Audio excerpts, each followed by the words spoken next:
Hello guys and welcome back to our channel. Today I'll be showing you how to make website on WordPress. So in order to do this, first of all, navigate to any browser on a PC, go to the search bar, type in WordPress, sign up, then scroll down to this link that says wordpress.com/start. After you click on this link, it is going to take you to this create your account page. We'll have to simply choose whether you want to create your account with Google, Apple, GitHub or email. So I'm going to choose continue with Google. Now I will choose an email to start with and click on continue. Now, after I do this, it is going to take me to another page where it will ask choose your domains. So you can search for your domain, then click on select, then click on continue. Here, you can choose a plan to upgrade to, or you can simply go back and click on choose my domain later. After you do this, you'll have to scroll down and choose the plan that you want to buy. So you have free, personal, premium, business, commerce and enterprise plan. You can choose among any one of these by clicking on these buttons. So I'm going to click on start with free.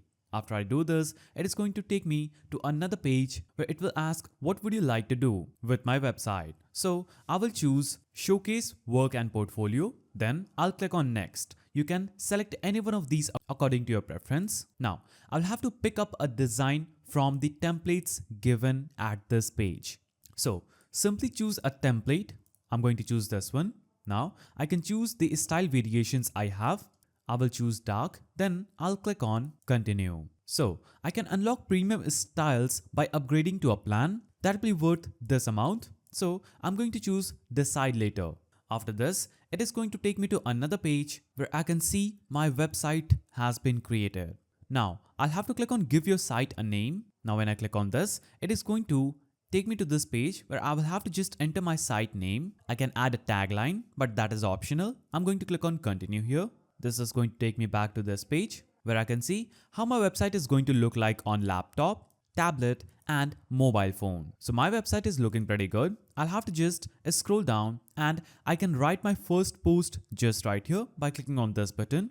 And I can also click on edit site design and edit my WordPress website that I just created. As you can see, this is the editing section. Here, I can simply place my cursor here, add more text or remove this text and add a new description. I can select these pictures and I have the option to edit these pictures at the right side of the screen. The settings, advanced settings. I can also click on this three-dotted icon and remove these pictures, replace them and edit them anyhow I want. So this is the editing section. You can navigate here and edit your site anyhow you want pretty easily. Now you'll have to just click on save button at the top and it will save this. Now you'll have to just go back and on this page, scroll down and click on launch your site. After you click on launch your site, it will instantly launch your WordPress website. As you can see, my site is now live. Now I can click on claim your domain and I can supercharge my website with custom address that will match my blog, brand or business. Or I can do this later, but that is the simple way to create your site on WordPress. You can simply click on your website name at the top left, click on visit site and as you can see, this is the website that we just created. So that's how you use WordPress to create a website. If you found this video helpful, please don't forget to give it a thumbs up and thanks for watching.